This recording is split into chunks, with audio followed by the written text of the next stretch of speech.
would like to inform the nation that the swearing-in ceremony and inauguration of the new administration will be held in fidelity with Article 141 of the Constitution, being the first Tuesday following yesterday's decision by the Supreme Court upholding the declaration of the EIBC.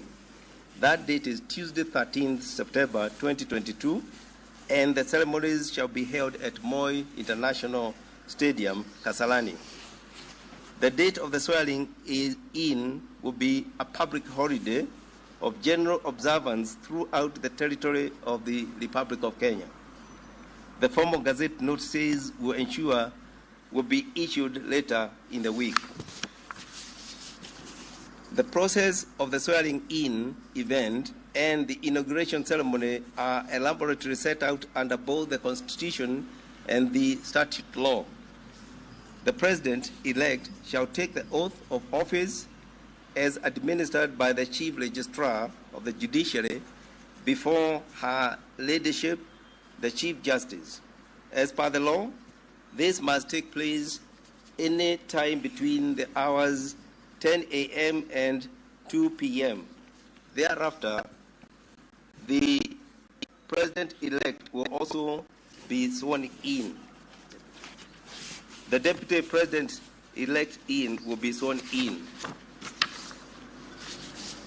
With the presidential election cycle now behind us, the swearing-in and the inauguration ceremony is an opportunity for the nation to not only witness and usher in our nation's fifth administration, but also to celebrate the strength and vibrancy of our constitutional and democratic processes, which differentiates Kenya from so many other nations in Africa and beyond.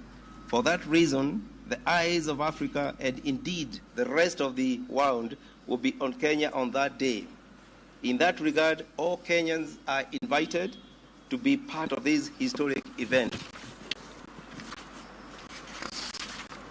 To all Kenyans, as the leadership of our government transitions into the fifth administration, we are called upon to join hands and continue with the sacred work of building our nation, Kenya, a nation worthy of the sacrifices of our forefathers during the struggle for independence, and building the very best nation that we can bequeath to our future generations.